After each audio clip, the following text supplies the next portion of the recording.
Você sabe o que é um laço de repetição? Mais precisamente, um for? Não? Ou sim? Então me acompanhe nesse vídeo.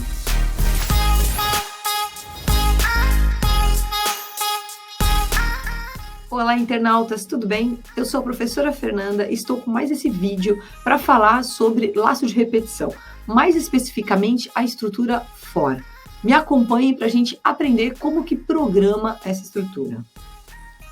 Ops, e antes de começar, inscreva-se nesse canal, ative o sininho para você receber as notificações de mais vídeos.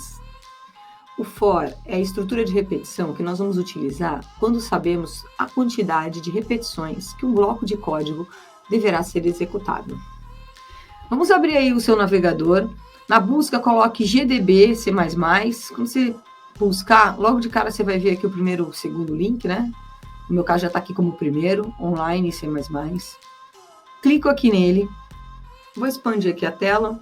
E é importante que no canto superior ali direito, ó, ele está selecionado C++, tá bom? Então, se o seu não tiver selecionado nada, coloque a linguagem C++, que é o que nós estamos utilizando aqui no nosso vídeo. Porém, vocês podem reparar que tem outras linguagens, tá? Java, PHP, Python, tá bom? Você pode usar esse editor também para codificar em outras linguagens. Então, olha só, aqui dentro do nosso código, na linha 15, eu criei o for, que é o nosso laço. Vamos falar um pouquinho sobre a sintaxe dele, tá bom?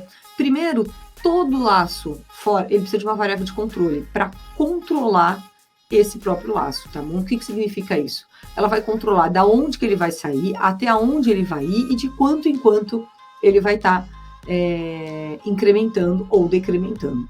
Então, perceba só, eu coloquei aqui int i, essa variável de controle tem que ser criada, declarada. No caso, eu declarei ela dentro do próprio laço, você poderia declarar fora, tanto faz, tá? Ela foi inicializada com 1, tá? Sempre separando as 3 instruções com ponto e vírgula. Aí, na segunda instrução, eu disse que o i é menor ou igual a 10, então eu estou dizendo até onde ele vai, isso é uma condição. Então, enquanto aquela variável de controle for menor ou igual a 10.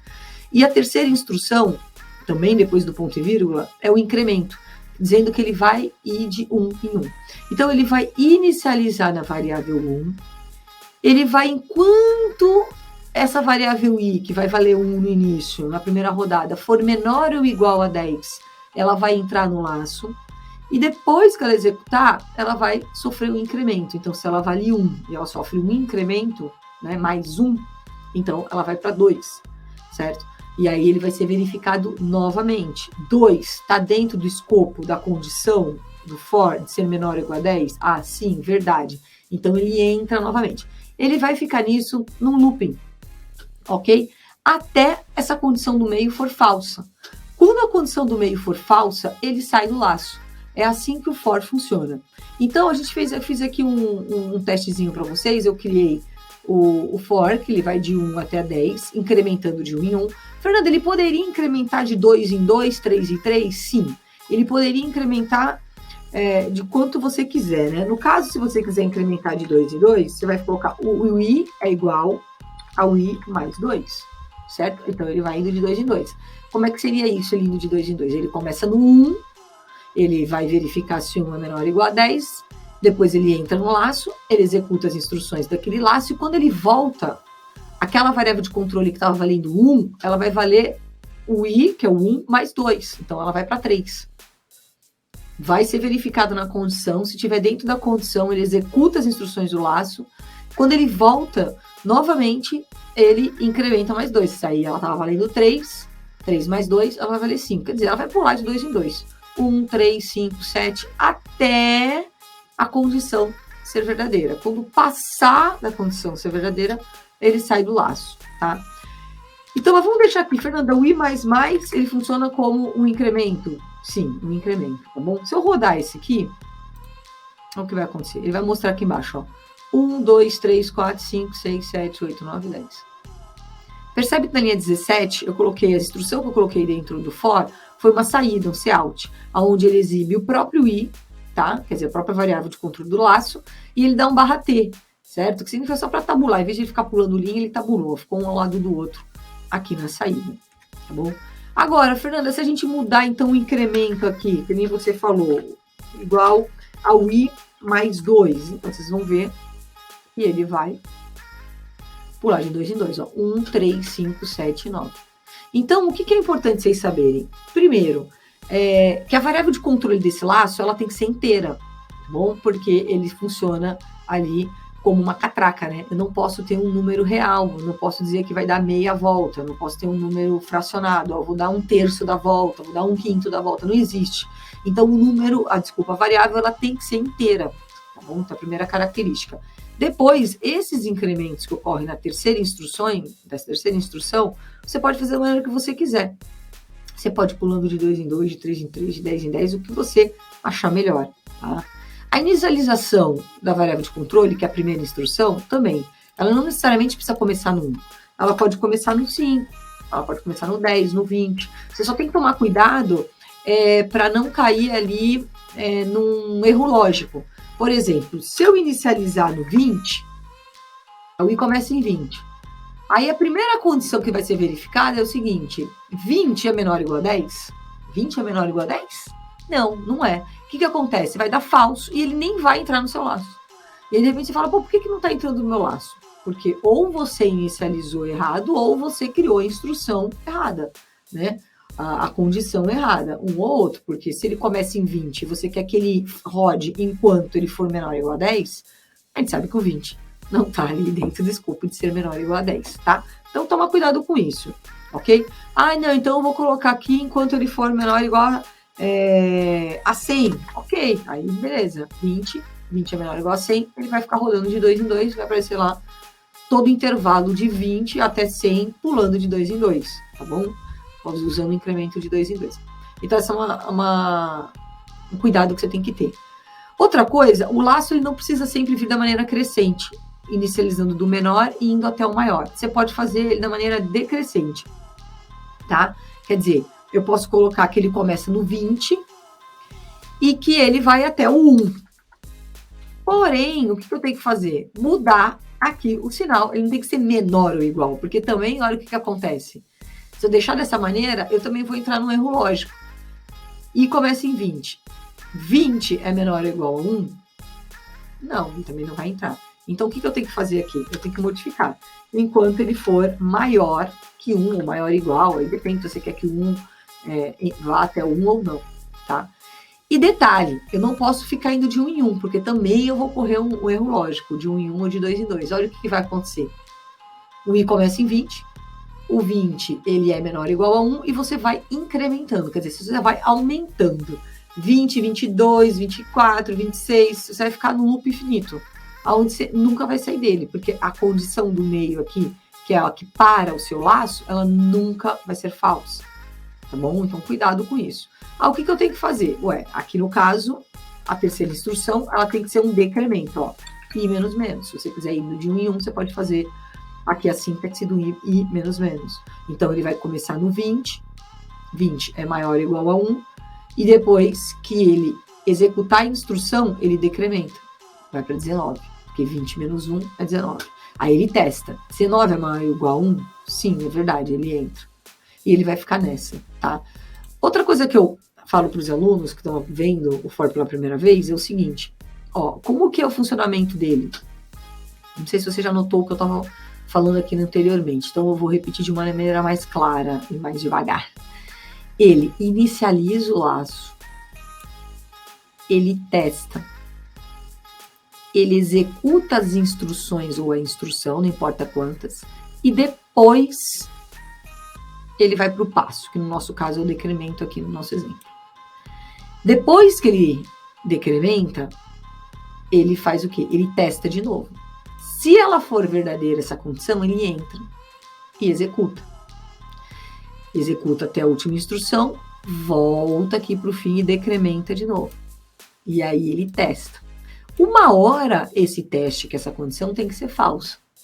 E quando ela for falsa, ele não entra mais, ele sai e vai aqui para a próxima linha, após o fechamento, que é a linha 19, tá?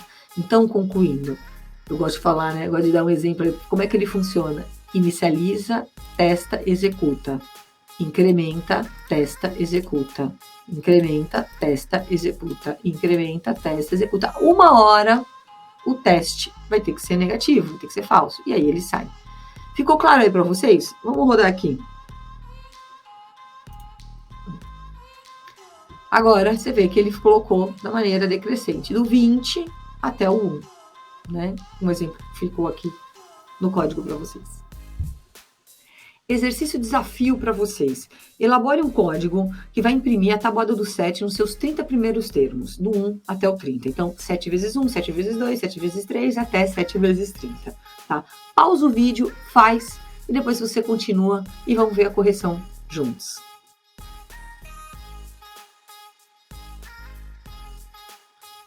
Bora para a solução ali, olha só.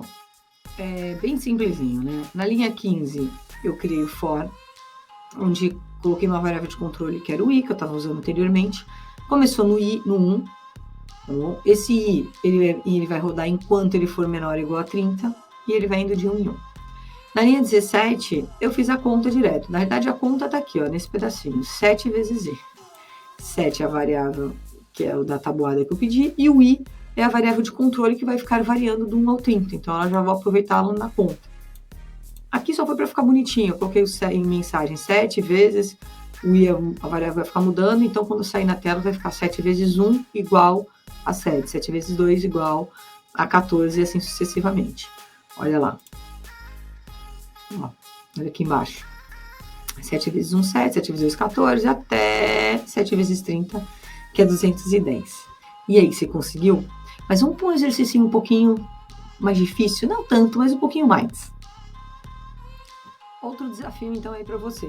Agora você vai fazer um programa que vai entrar com um número e você vai gerar o fatorial desse número. Aqui na tela nós temos o exemplo do fatorial de 5 para você entender o processo. Como que é o processo do fatorial? Então, vamos lá. Se você quiser o fatorial de 5, é 5 vezes ele menos 1. Então, no caso, é 5 vezes 4. O resultado, que é 20, vai ser multiplicado pelo termo anterior, que é o 4, menos 1. Então, vai ficar 20 vezes 4 menos 1. Então, vai dar 60, que é 20 vezes 3. O 60 vai ser multiplicado pelo quê? Pelo termo anterior, menos 1, que é 3. Então, vai ficar 3 menos 1. E assim sucessivamente, tá? Até o último termo ser decrementado e chegar a 1, ok? Então, assim, analise esse processo e faça ele ali no C++.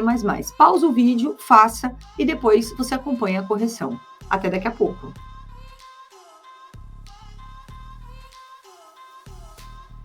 Vamos lá para a solução, pessoal. Olha só.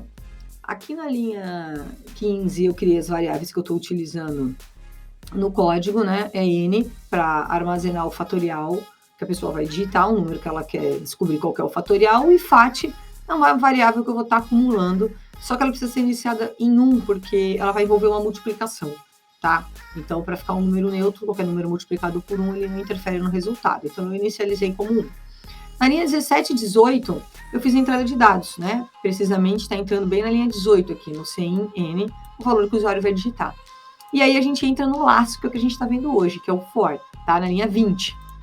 Aqui na linha 20, eu criei um laço decrescente, tá? A gente estava fazendo ali outro exemplo com for crescente, aqui é um decrescente, onde a minha variável de controle, que é o i, começa em n, que é o valor que o usuário está digitando, né? Para entrar, para achar o fatorial.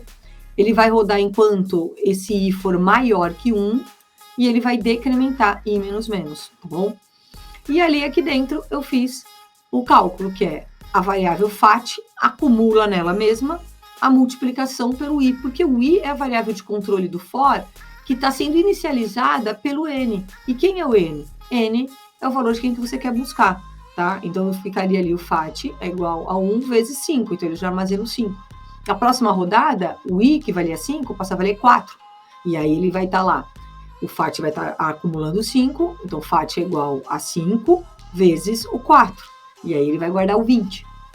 E acumula no FAT o 20. Quando ele volta novamente, o i, que estava valendo 4, passa a valer 3. Então vai ser FAT igual a 20 vezes 3.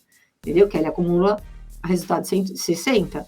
Guarda no FAT 60. E aí vai ficar rodando assim até o i ser maior que 1. Eu nem coloquei maior ou igual, Poderia colocar o maior igual, mas ele ia fazer o cálculo 120 vezes 1, não ia alterar o resultado, tá? Vamos testar. Vou colocar aqui o fatorial de 5, que a gente sabe que é 120. Bom, o fatorial de 5 é 120, tá? A gente pode testar também, sei lá, o fatorial de 6. Eu já sei que é 720, tá aí, ó.